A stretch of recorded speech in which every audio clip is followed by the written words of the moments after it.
تبارك الذي بيده الملك وهو على كل شيء قدير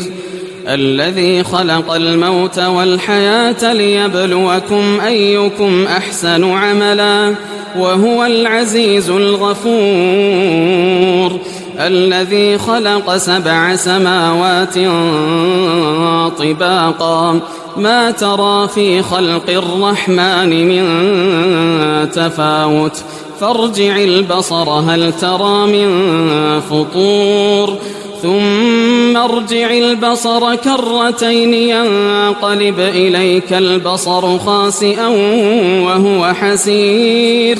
ولقد زينا السماء الدنيا بمصابيح وجعلناها رجوما للشياطين وأعتدنا لهم عذاب السعير وللذين كفروا بربهم عذاب جهنم وبئس المصير إذا ألقوا فيها سمعوا لها شهيقا وهي تفور تكاد تميز من الغيظ كلما ألقي فيها فوج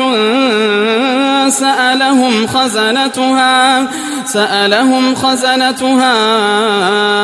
ألم يأتكم نذير قالوا بلى قد جاءنا نذير فكذبنا وقلنا ما نزل الله من شيء إن أنتم إلا في ضلال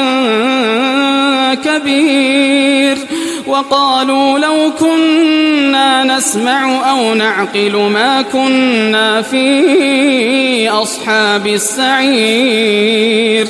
فاعترفوا بذنبهم فسحقا لأصحاب السعير إن الذين يخشون ربهم بالغيب لهم مغفرة وأجر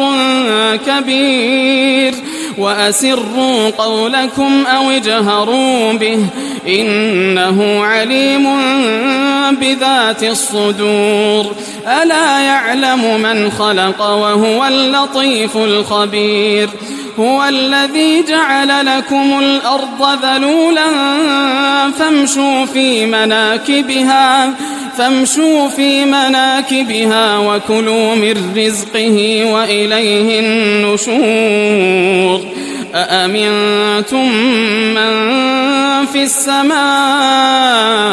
أن يخسف بكم الأرض أأمنتم من في السماء أن يخسف بكم الأرض فإذا هي تمور أم أمنتم من في السماء أن يرسل عليكم حاصبا فستعلمون كيف نذير ولقد كذب الذين من قبلهم فكيف كان نكير أولم يروا إلى الطير فوقهم صافات ويقبضن ما يمسكهن إلا الرحمن إنه بكل شيء بصير أمن هذا الذي هو جند لكم ينصركم من دون الرحمن إن الكافرون إلا في غرور أمن هذا الذي يرزقكم إن أمسك رزقه بل لجوا في عتو ونفور أفمن يمشي مكبا على وجهه أهدى أمن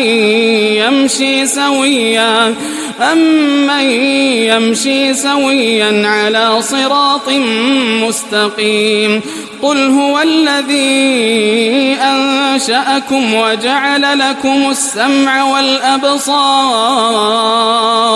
وجعل لكم السمع والأبصار والأفئدة قليلا ما تشكرون قل هو الذي ذرأكم في الأرض وإليه تحشرون ويقولون متى هذا الوعد إن كنتم صادقين قل إنما العلم عند الله وإنما أنا نذير مبين فلما رأوه زلفة سيئت وجوه الذين كفروا وقيل هذا الذي كنتم به تدعون قل أرأيتم إن أهلكني الله ومن معي أو رحمنا فمن يجير الكافرين من عذاب أليم قل هو الرحمن آمنا به وعليه توكلنا فستعلمون من هو في ضلال مبين قل أرأيتم إن أصبح ماؤكم غورا فمن يأتيكم بماء معين